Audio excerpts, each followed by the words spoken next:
The human child drew on palace walls, not knowing she was writing ancient dragon runes. Before we dive into this story, drop a quick hi in the comments and tell me where you're watching from. It really helps support the channel. Amidst the gleaming crystalline spires of the grand draconian embassy on Earth, 5-year-old Lily Morgan clutched her pack of colorful markers, blissfully unaware that her innocent scribbles were about to change the fate of 2 civilizations forever. Ambassador Thraxus stood rigid as stone in his imposing 7-foot draconian form, scaled skin reflecting the harsh light of the conference chamber. His massive wings were folded tightly against his back, clawed hands clasped before him in the traditional gesture of diplomatic patience. Around him, 12 of his fellow representatives from Draconis Prime maintained similar postures of calculated restraint, though their reptilian eyes darted nervously between their leader and the human delegates seated across the polished obsidian table. The human insistence on family visitation rights during these negotiations is unprecedented. Thraxus rumbled, his deep voice carrying the natural resonance that all Draconians possessed. Our diplomatic protocols have remained unchanged for 17 millennia across 27 civilizations. United Nations Secretary-General Elena Vega maintained her composed smile despite the tension filling the room. Ambassador, I understand your concerns, but Earth diplomacy includes transparency and family inclusion. Commander Morgan is our foremost expert on interstellar relations, and his daughter is merely in the adjoining chamber under supervision while we continue our discussions. The human delegation sat with practiced poise, 6 men and women representing Earth's unified government, facing the first alien civilization humanity had encountered since achieving faster-than-light travel 30 years ago.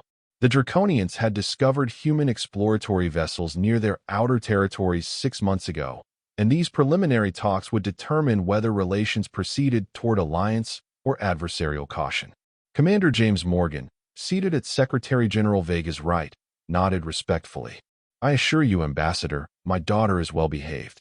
Her mother is currently on deep space assignment, and our childcare arrangements fell through at the last moment. I take full responsibility. Thraxus flicked his forked tongue, an unconscious sign of draconian displeasure that his diplomatic training had never fully eliminated.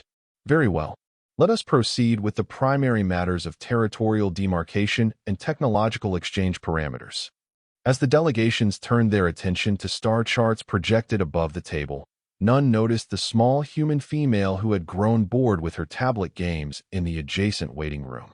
Lily Morgan, with the innocent curiosity unique to human children, had discovered that the seemingly blank white walls of the Draconian embassy responded to her touch with faint luminescence. When she pressed her favorite markers against the surface, the special reactive material absorbed the pigments and began to glow with enchanting patterns. What Lily couldn't know was that the walls of the Draconian embassy were composed of ancient memory crystal, a living material that responded to specific chemical compounds and pressure patterns. The markers her father had bought her last week contained rare pigments from a specialty art store that happened to match the activation compounds used in Draconian ceremonial writing implements. With each childish stroke, swirl, and zigzag, the walls began recording and amplifying her markings in ways visible only to Draconian eyes.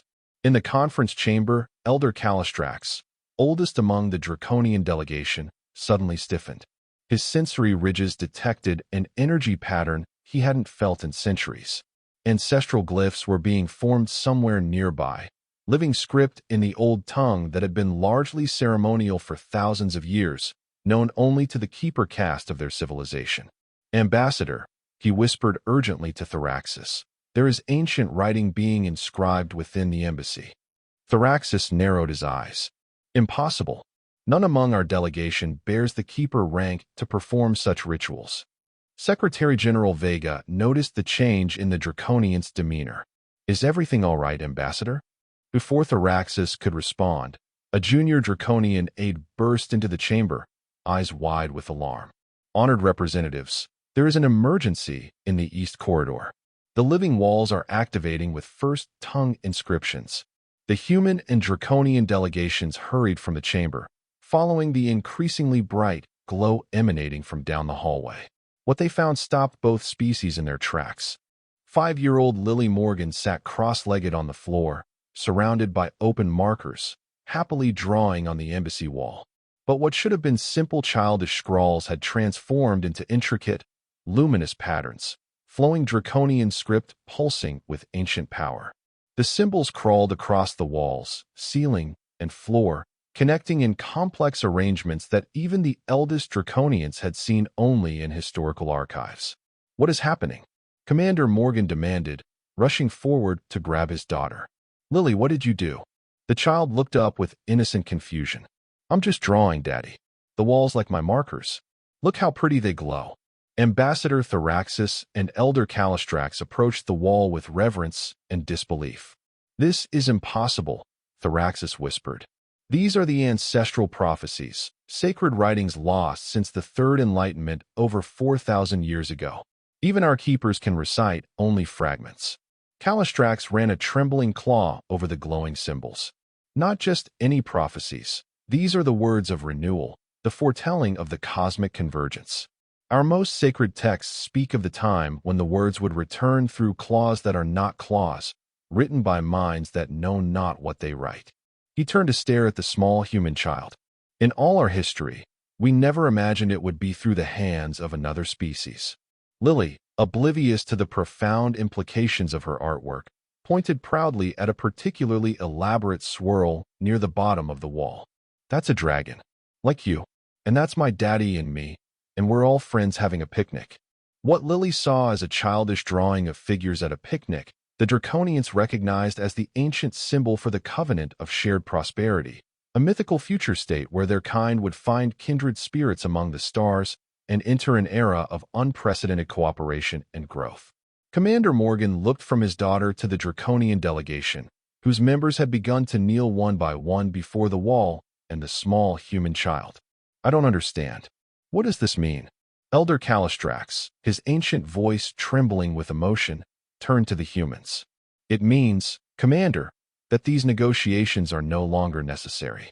For 50 generations, our people have awaited the fulfillment of the ancient prophecy that we would one day encounter the skyborn kindred, whose innocent hands would reawaken our most sacred knowledge and herald a new era of prosperity."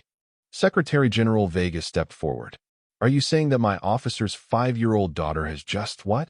Fulfilled your religious prophecy by drawing with markers?" Ambassador Thraxus had regained his composure, though his eyes remained fixed on Lily with newfound respect. "What we are saying, Secretary General, is that this child has demonstrated a connection to our ancestral knowledge that should be impossible for any non-draconian. The chemical composition of your markers, the pressure patterns of her small hands, the specific sequence of symbols, the mathematical probability is beyond calculation." "She's just a child who likes to draw," Commander Morgan protested, holding Lily protectively. "Precisely," Elder Calistrax said softly. "The prophecies specifically state that the renewal would come through innocent intention, unburdened by knowledge of consequence. Your daughter's random artwork perfectly reproduces script that even our most learned scholars can only partially reconstruct." Lily, growing bored with the adult conversation, had returned to her drawing. With each new mark, the walls pulsed with increasingly complex patterns, illuminating the corridor with cascading light that seemed to respond directly to her movements. The Draconians watched in stunned silence. "There are techniques of inscription here that were lost millennia ago," one of the Draconian scholars whispered. "Resonance patterns that our archaeologists have theorized but never confirmed." Ambassador Thraxus made a decision. With ceremonial formality, he addressed the human delegation. "The Draconian Conclave proposes an immediate alliance with Earth, with provisions for cultural exchange, technological sharing, and mutual defense far exceeding our previous negotiation parameters." Secretary General Vega blinked in surprise. "While we welcome your enthusiasm, Ambassador, such an extensive agreement would require careful consideration and the prophecy of renewal leaves no room for hesitation," Thraxus interrupted. "For countless generations, our people have prepared for this moment. We recognize the signs that your species is the skyborn kindred of legend." He gestured toward Lily, who is now trying to feed one of her markers to her stuffed bear. The innocent one has shown us the path. Commander Morgan looked skeptical. You're basing an interstellar alliance on my daughter's doodling? Elder Calistrax stepped forward. Commander, what your eyes see as random scribbles, our perception recognizes as profound cosmic truths. The wall she has inscribed contains mathematical formulas that our scientists have sought for centuries. The unification equations for subspace field theory, written in the elegant shorthand of our ancestors. The humans exchanged incredulous glances. Secretary General Vega cleared her throat. Perhaps we should return to the conference chamber to discuss these developments more rationally. First, Thraxis said, we must complete the acknowledgement ritual. Now that the prophecy has begun to manifest, tradition demands recognition. Before the humans could object, the Draconians formed a semicircle around Lily.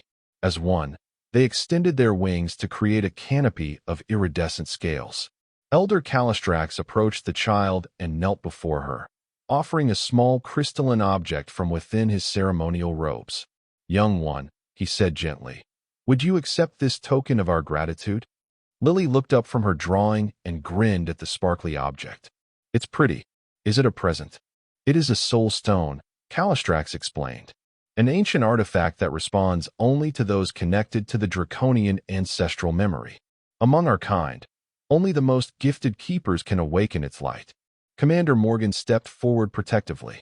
Is it safe? It is merely crystallized memory, Thraxis assured him. Harmless, but sacred to our people. We believe your daughter may be able to access its knowledge. With childish eagerness, Lily reached for the stone. The moment her small fingers touched its faceted surface, the crystal erupted with brilliant multicolored light, projecting swirling patterns across the chamber. The Draconians gasped collectively, dropping to their knees in reverence. The awakening, Elder Calistrax whispered.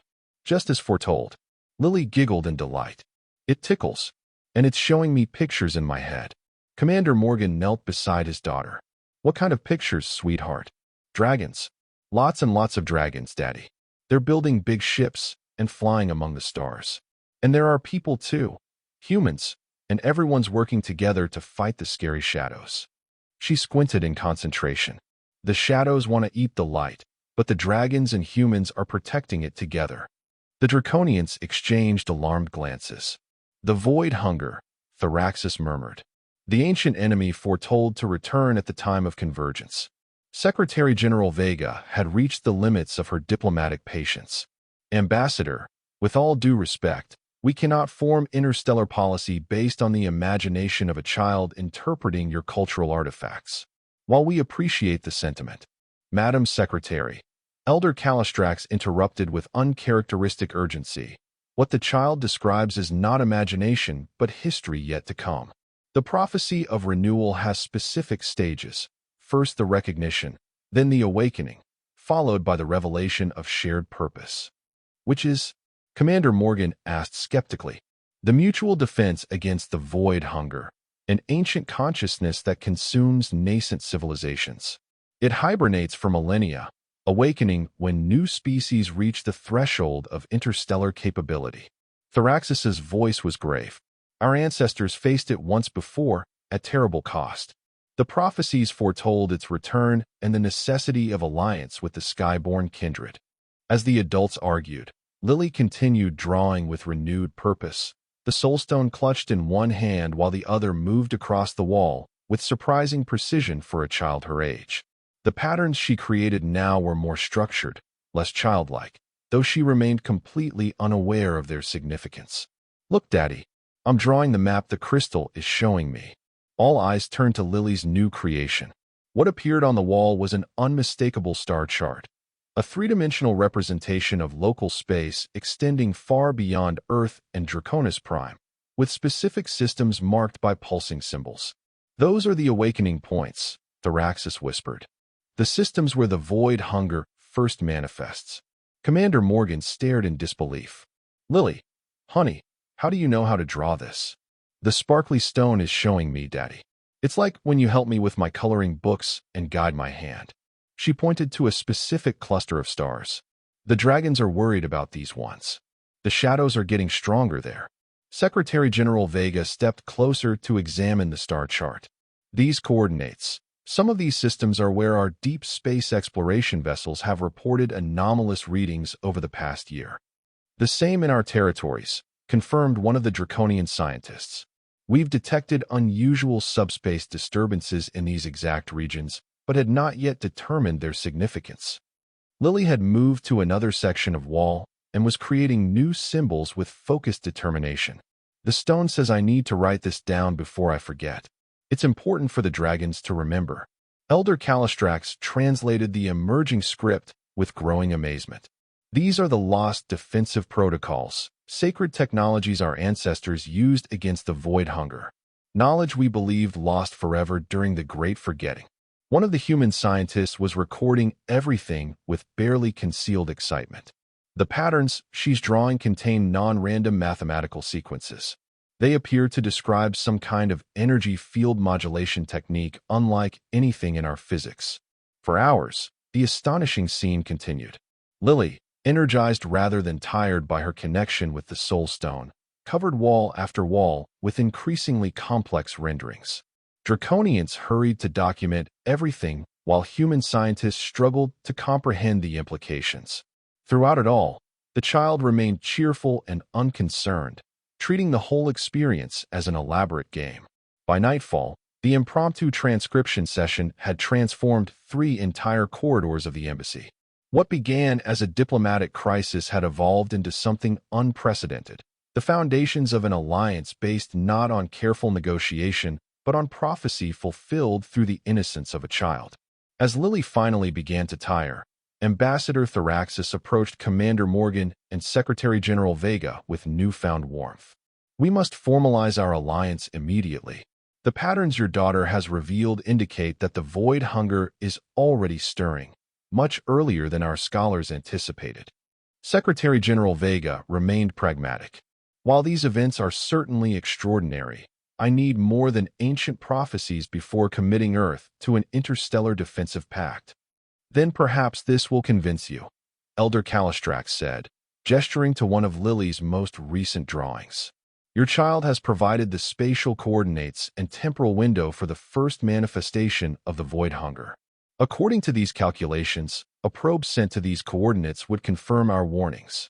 Commander Morgan studied the information. That's less than a light year from our Proxima Centauri outpost. We could have verification within days. Secretary General Vega nodded reluctantly. Very well. We'll dispatch an observation mission immediately. If these prophecies prove accurate, then we can discuss a more formal arrangement. As the diplomatic teams dispersed to make preparations, Commander Morgan lifted his sleepy daughter into his arms. Time for bed, sweetheart. You've had quite an adventure today. Lily yawned, still clutching the soul stone. Can I keep drawing tomorrow, Daddy? The crystal says there's lots more to show you and the dragons. We'll see, honey. He glanced at the Draconian delegation, watching his daughter with reverence. Something tells me this is just the beginning. Elder Calistrax approached and bowed deeply. Commander, with your permission, we would be honored if you and your daughter would remain at the embassy during this critical time. Our most skilled teachers could help her understand the connection she has formed with our ancestral knowledge. She's just a child, Morgan said protectively. Not some prophesied savior. Perhaps she is both, Thraxis suggested gently. The innocence of childhood often sees truths that adult minds cannot perceive. As Morgan carried Lily away, the child drowsily mumbled, Daddy, the dragons are right. The shadows are coming, but they don't know about humans yet. We can surprise them. The commander exchanged troubled glances with Secretary General Vega, both processing the implications of the day's extraordinary events. If even half of what the Draconians believed was true, humanity had just been thrust into an ancient cosmic conflict, all because his daughter had decided to draw on the walls of an alien embassy. The observation mission to the coordinates provided by Lily's drawings departed Earth the following morning. Scientists from both species analyzed the data the child continued to produce, while diplomatic teams drafted preliminary alliance structures. Through it all, Lily remained blissfully unaware of her pivotal role, happily drawing elaborate patterns that Draconian scholars pored over with religious reverence. 3 days later, the observation probe reached its destination. The transmission it sent back silenced all skeptics. In the cold void near Proxima Centauri, exactly where Lily had indicated, a distortion in space-time was forming, a swirling darkness that consumed light and matter alike, expanding with frightening rapidity. The probe's sensors detected no known energy signatures, but captured unmistakable evidence of artificial origin. Something ancient and malevolent was awakening, just as the Draconians had warned. Within hours of the confirmation, a full diplomatic assembly convened at the embassy. The atmosphere had transformed from cautious formality to urgent cooperation. The void hunger begins with small manifestations, Ambassador Thraxis explained to the assembled human leaders. It creates dimensional apertures that allow portions of its consciousness to enter our reality. Each incursion strengthens its presence until it can fully manifest. Secretary General Vega studied the holographic representation of the Proxima Centauri anomaly. How do we stop it? According to the knowledge your daughter has restored to us, Elder Calistrax said, gesturing to the walls of inscriptions Lily had created, we must seal the initial incursion points before they can expand. The ancient technologies described here would generate harmonic barriers to force the entity back into its dimensional pocket. And you can build these technologies? One of the human scientists asked skeptically. We have the theoretical framework now, thanks to the child, Thraxis confirmed. But practical implementation will require resources and expertise from both our civilizations. As the adults debated strategy, Lily sat in a corner of the chamber, still drawing with focused determination. The soulstone rarely left her grasp now, its glow having adapted to match her biorhythms. Occasionally, she would call out to her father or the nearest Draconian, insisting they document a particular pattern she had created. Daddy, the crystal says this one is really important, she announced, holding up a drawing of concentric circles intersected by precise angular lines. A Draconian scientist examined it and gasped. These are calibration sequences for the harmonic barriers.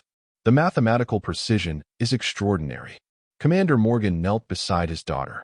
Lily, how do you understand these things? They're very complicated. The child shrugged. I don't understand them, Daddy. I just draw what the crystal shows me. It's like when Ms. Jenkins at school helps me trace letters. My hand knows what to do even if my brain doesn't get it yet. This innocent explanation was perhaps the most unsettling aspect of the entire phenomenon. Lily wasn't being possessed or controlled. She remained entirely herself, a normal 5-year-old in every way except for her newfound ability to transcribe complex draconian knowledge through her childish drawings. The alliance between humans and Draconians formalized with unprecedented speed.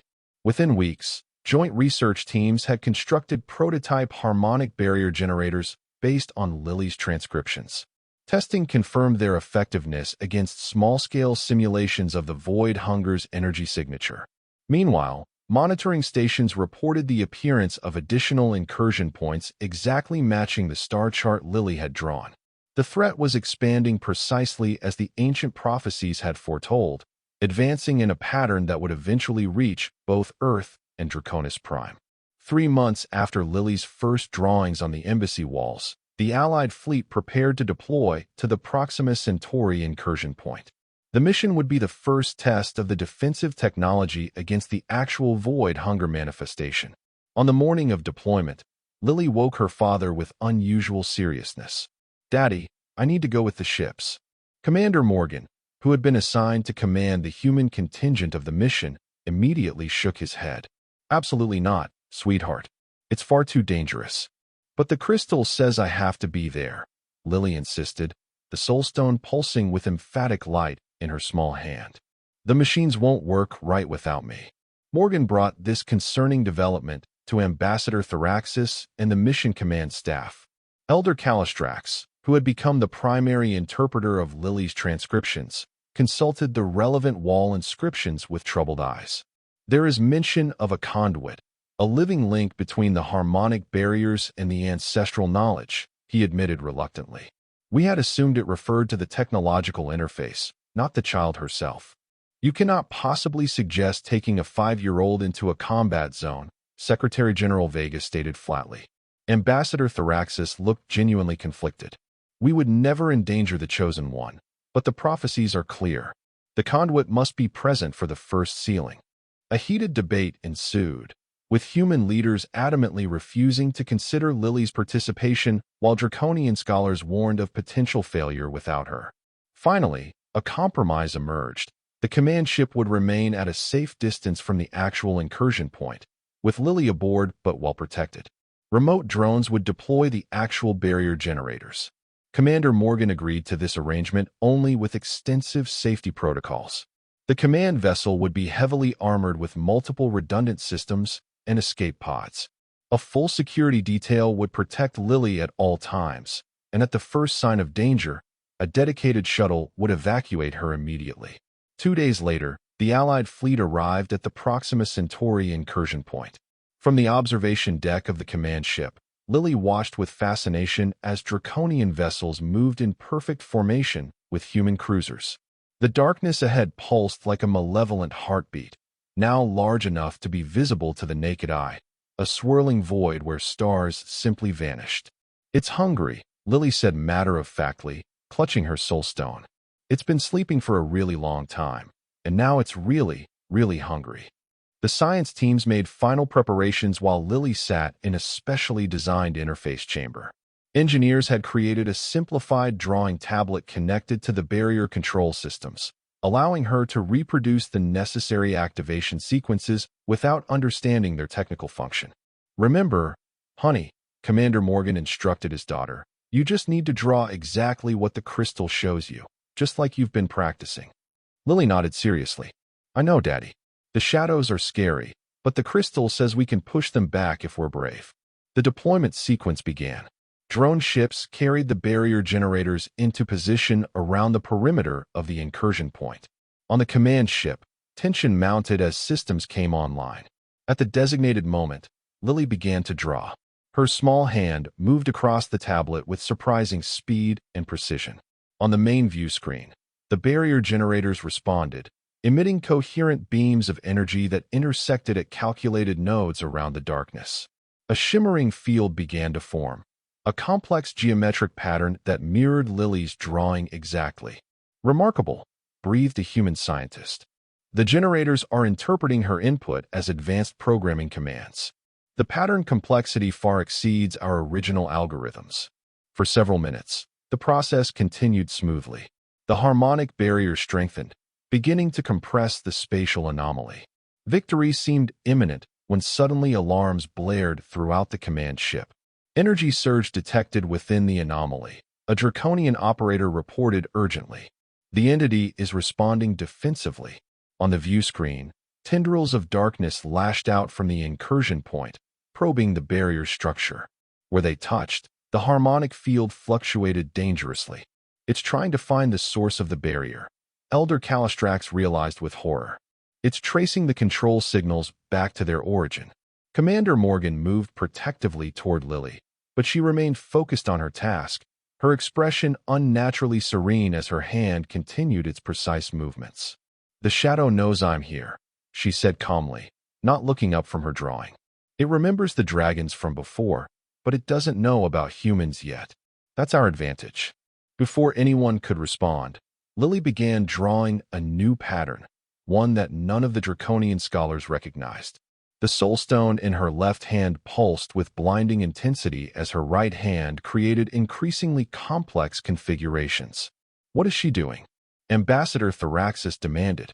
"This sequence isn't in any of the transcribed protocols." On the view screen, the harmonic barrier shifted in response to Lily's new commands.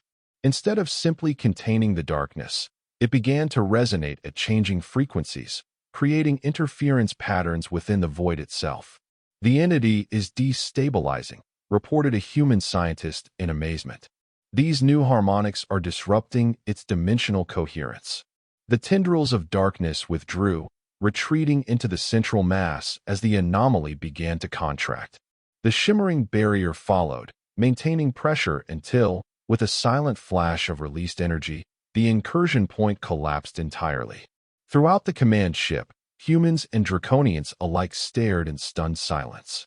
Where the void hunger manifestation had been, Normal space had returned, stars once again visible through the viewports. Lily finally looked up from her tablet, her expression returning to that of a normal, slightly tired 5-year-old. Did it work, Daddy? Did we beat the shadow? Commander Morgan embraced his daughter, too emotional to speak immediately. Elder Calistrax approached them both with profound reverence. Young one, the ancient Draconian said softly, you have accomplished what our ancestors could only partially achieve. The harmonic resonance adaptation you created will allow us to seal all incursion points, not merely contain them. Secretary General Vega studied the data scrolling across nearby screens. The entity is completely gone, not just pushed back. The child found its weakness, Thraxis confirmed, wonder evident in his voice. A vulnerability our ancestors never discovered. Lily yawned and leaned against her father. The crystal showed me that the shadows can't understand human minds. We think differently than dragons. When I mixed human thinking with dragon symbols, it got confused and couldn't hold itself together. This simple explanation contained profound implications. The unanticipated combination of human cognitive patterns with draconian ancestral knowledge had created something entirely new, a hybrid approach that the ancient entity had never encountered in its eons of existence. As the fleet returned triumphantly to Earth, news of their success spread throughout both civilizations. What had begun as a diplomatic incident with a child's innocent drawing had transformed into the foundation of humanity's most important interstellar alliance, and their first victory against a threat older than recorded history. In the year that followed, joint human-draconian task forces successfully closed 17 more incursion points across local space, using the enhanced harmonic technology developed through Lily's connection with the Soulstone. Each operation refined their approach, and with each victory, the alliance strengthened. Lily continued her unique education, splitting time between normal human schooling and special sessions with draconian keepers. As she grew, her ability to interface with the ancestral knowledge evolved from simple drawing to more sophisticated forms of transcription. By her 6th birthday, she could articulate complex draconian concepts in her own childish vocabulary, bridging the gap between the two species in ways no adult translator could achieve. On the anniversary of the first contact, a grand ceremony was held at the newly expanded Draconian Embassy, now a sprawling complex that served as the center for human-draconian cooperation. The original walls covered with Lily's drawings had been preserved under special fields, becoming a sacred site for draconians and a tourist attraction for humans. During the ceremony, Ambassador Thraxis presented Lily with a ceremonial gift, a miniature replica of the first joint species starship, designed specifically for the ongoing mission against the Void Hunger. The vessel had been named Innocent Hand in her honor. Thanks to you, young one, Thraxis announced to the assembled dignitaries. Our civilizations have not merely avoided conflict, but have forged a bond stronger than any diplomatic agreement could create. You have given us both purpose and hope. Secretary General Vega added her own tribute. In human history, we have often found that our children lead us forward in unexpected ways, seeing possibilities that adults have forgotten how to imagine. Lily Morgan's innocent creativity reminded both our species that sometimes the most profound discoveries come not from careful calculation, but from unrestrained expression. Commander Morgan, recently promoted to Admiral for his leadership in the Alliance fleet, watched his daughter accept these accolades with the same cheerful nonchalance she showed toward everything. To Lily, the entire extraordinary affair remained simply an elaborate game, drawing pictures that made the dragons happy and kept the shadows away. After the ceremony, Lily sat with her father in a quiet garden within the embassy grounds. The soul stone, now incorporated into a special bracelet that grew with her, glimmered softly in the evening light. "Daddy," she asked, "do you think there are other kids like me who can talk to the dragon memories?" Admiral Morgan considered the question. "I don't know, sweetheart. You're certainly special, but maybe there are other children who could learn if they were given the chance." Lily nodded thoughtfully. "The crystal thinks so too. It says that children see things differently because we haven't learned all the rules yet about what's supposed to be impossible." This innocent observation captured the essence of what had made her connection with the draconian ancestral knowledge so powerful. Unbound by preconceptions of what was possible or impossible, her mind had forged connections that adult humans and draconians alike would have dismissed as fantasy. As twilight deepened, Elder Calistrax joined them in the garden, moving with the careful deliberation of his advanced age. Young Lily, our scholars have completed the translation of the final wall section you created 3 months ago. We believe it contains information about the original homeworld of the Void Hunger, knowledge even our ancestors did not possess. Oh, that, Lily grinned. That's just about where the shadows were born.